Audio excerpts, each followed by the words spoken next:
ओम नमः शिवाय। रोग और दुख से पीड़ित होकर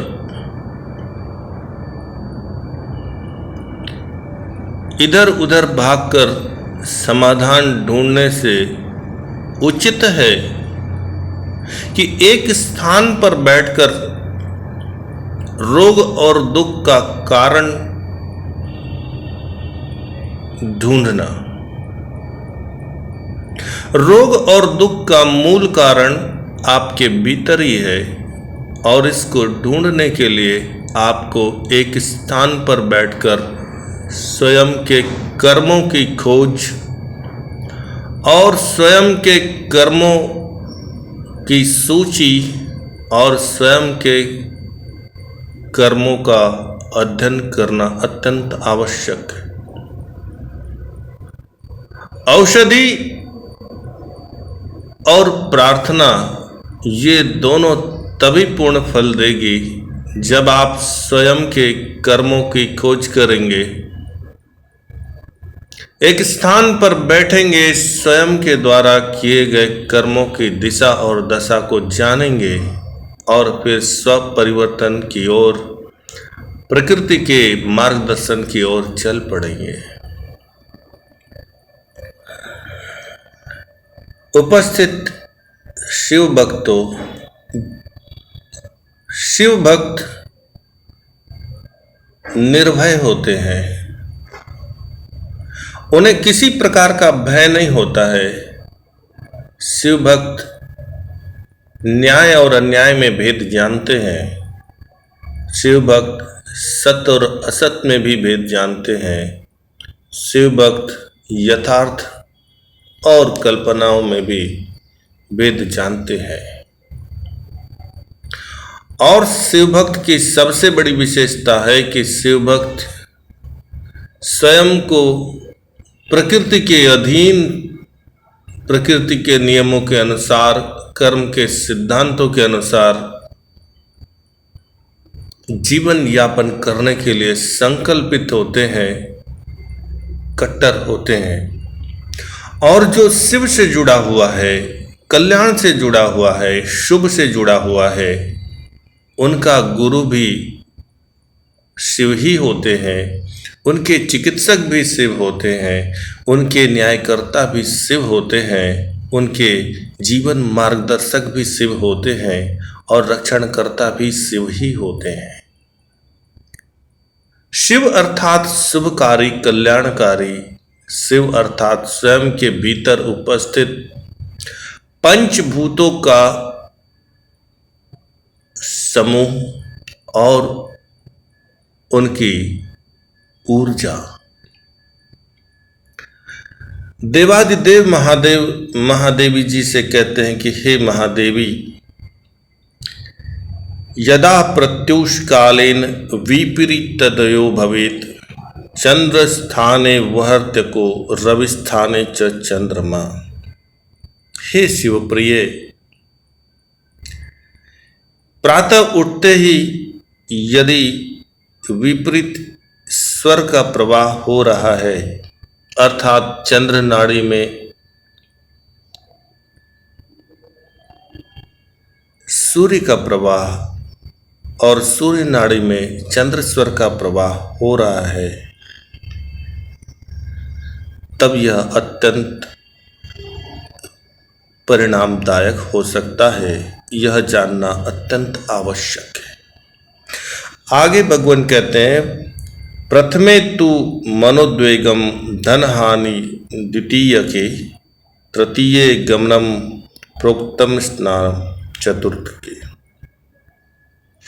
यदि इस प्रकार का विपरीत स्वर यदि बह रहा है तो सबसे पहले धन हानि की संभावना है, दूसरा क्रोध की संभावना है, तीसरा व्यर्थ की यात्राएं संभव है और चौथा जो कुछ आपके पास है उसके विनाश होने की भी संभावना है।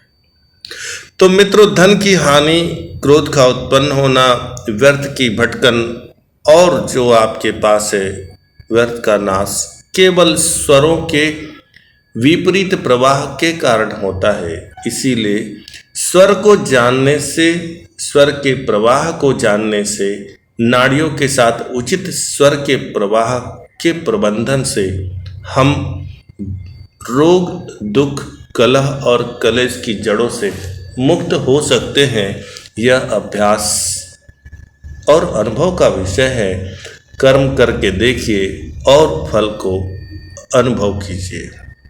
आगे भगवान कहते हैं, पंचमे राज्य विध्वंस, षष्ठे सर्वार्थ नाशनम, सप्तमे दुख व्याधिनी, अष्टमे मृत्यु आदिशेत। भगवान कहते हैं कि पांचवी स्थिति यह हो सकती है कि राज्य विध्वंस अर्थात आपके वंश का नाश हो सकता है। षष्ठे सर्वार्थ नाशनम अर्थात आपका सब कुछ विनाश हो सकता है। सप्तमे दुख और सातवां व्याधि हो सकती है, दुख हो सकता है, और आठवां मृत्यु भी हो सकती है। तो इसीलिए शिव भक्तों सबसे पहले स्वरों का ज्ञान और नाड़ियों में बहने वाले स्वरों की पहचान ये प्रत्येक मनुष्य के लिए अत्यंत आवश्यक है।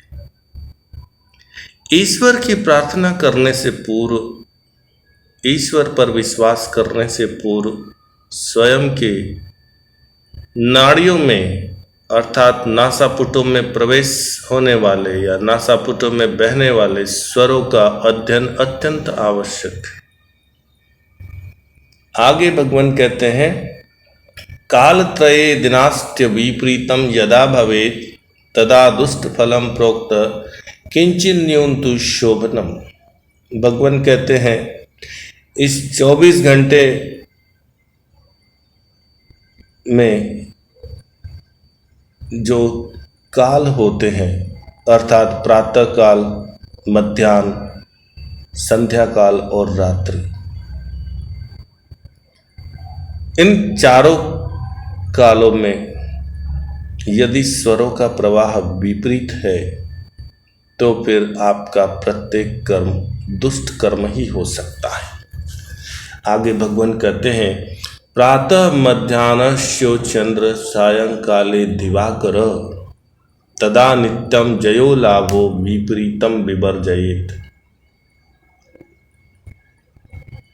यदि चंद्र स्वर प्रातः और दोपहर के समय प्रवाहित हो रहा है और सूर्य स्वर सायं के समय प्रवाहित हो रहा है, ऐसी स्थिति में विजय की प्राप्ति, धन की प्राप्ति हो सकती है या कभी कभी विपरीत परिणाम भी आ सकते हैं। आगे भगवान कहते हैं, वामे वा दक्षिणे वापि यत्र संक्रमते शिवः कृत्वा तत्पाद मादौ च यात्रा भवति सिद्धिदा। सक्रिय स्वर के ओर वाले कदम को पहले रख करके यात्रा शुरू करनी चाहिए। आगे कहते हैं, चंद्र संपदः कार्यो रविस्त विष्मः सदा पूर्ण पादम पुरस्कृत्य यात्रा भवति सिद्धिता। यदि चंद्र स्वर की धारणा करके आगे संपद को रखें और सूर्य स्वर की धारणा करके आगे विषमपद को रखें तो यात्रा में सिद्धि और सफलता अवश्य मिलती है। आगे भगवान कहते हैं, हे देवी यात्रांगे वहते वायुस्त अंकार संतलात सुप्तोत्थितो मुखम स्पृष्ट्वा लभते वंचित फलम। यदि कोई व्यक्ति सूर्योदय के समय प्रातः उठकर और अपने हथेली को मुंह पर रख करके सक्रिय स्वर को जान करके दिनचर्या प्रारंभ करता है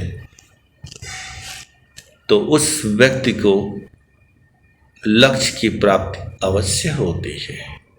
आगे भगवान कहते हैं, पर दत्ते तथा ग्राह्यो ग्रह निर्गमे अपिच यदंगे वहते नाड़ी ग्राह्य तेन करांघृणा। भगवान कहते हैं कि किसी को दान देते समय या गृह प्रवेश करते समय या गृह से निकलते समय सक्रिय स्वर का परीक्षण करके ही पैरों के कदमों को आगे बढ़ाना उचित होता है। आगे कहते हैं, न हानि कलहो नैव कंटकनाय विद्यते निवर्तते सुखी चैव सर्वोप्रदव वर्जित। भगवान कहते हैं कि यदि किसी व्यक्ति को हानि, नुकसान, समस्याओं, विवादों और शत्रुओं से बचना है तो सबसे पहले स्वरों का अध्ययन करना है और उन स्वरों के प्रवाह के अनुसार ही कार्य का प्रारंभ करना है। आगे भगवान कहते हैं, गुरु बंधु नृपा पामालेश्वनु शुभदायिनी पूर्णांगे खलु कर्तव्या कार्य सिद्धिर मनस्थिता। भगवान कहते हैं, गुरु, भाई, मंत्री, मित्र, हितकारी व्यक्ति के पास बैठकर सक्रिय स्वर की ओर उन्हें बैठा करके ही उनसे यदि हम चर्चा करें तो कार्य सिद्धि संभव है। आगे भगवान कहते हैं, अरिचौरा धर्मा धर्मा अन्वेषा वादि निग्रह कर्तव्याम खलु रिक्तायाम जय लाभ सुखार्थे। भगवान कहते हैं कि हे शिवप्रिय, यदि दंड, शत्रु, चोरी, दुष्कर्म और अपने विरोधियों से यदि आप बचना चाहते हैं तो सदैव निष्क्रिय स्वर का ध्यान रखें और निष्क्रिय स्वर की ओर से ही कर्म प्रारंभ करें, तभी सुख की उपलब्धि, स्वास्थ्य की उपलब्धि संभव है। आगे भगवान कहते हैं, दूर देशे विधातव्यम गमनम तो हिमृतौ अभ्यर्ण देशे क्षिप्ते तो करणमिति केचन। भगवान कहते हैं कि ऐसा मानना है कि चंद्र नाड़ी स्वर प्रवाह के समय दूर देश की यात्रा करनी चाहिए और सूर्य नाड़ी स्वर प्रवाह के समय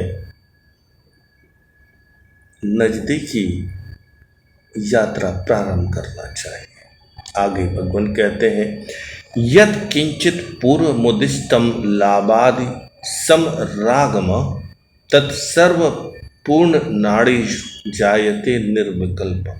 आगे भगवान कहते हैं, यदि किसी व्यक्ति को युद्ध और लाभ के संबंध में यदि कोई दुविधा हो तो सबसे पहले सक्रिय स्वर को जान लेना चाहिए और सक्रिय स्वर को जानने के पश्चात एक कर्म प्रारंभ करना चाहिए। ऐसा करने से मनुष्य को मनोवांछित फल, विजय प्राप्त हो सकती है। आज के लिए बस इतना ही। नमः शिवाय। आपने बड़े धैर्य, स्नेह, श्रद्धा और विश्वास के साथ शिव स्वरोदय को सुना, इसके लिए मैं आपके हृदय और मस्तिष्क का ऋणी हूँ। मेरे द्वारा इस कथावाचन में कोई दोष हुआ हो, इसके लिए मैं क्षमा की याचना करता हूँ। और फल्गु त्यक्त्वा सारम ग्रहीतव्यम, व्यर्थ को त्याग दीजिए, सार को ग्रहण कीजिए। और सार है शिव आराधना। शिव को सदैव अपने चित्त में स्थिर कर दीजिए, विचारों में स्थिर कर दीजिए, भावनाओं में स्थिर कर दीजिए, कर्म में स्थिर कर दीजिए। न्याय करते समय सदैव देने की भावना रखें। सत्य कहते समय सदैव दूसरों का ध्यान रखें।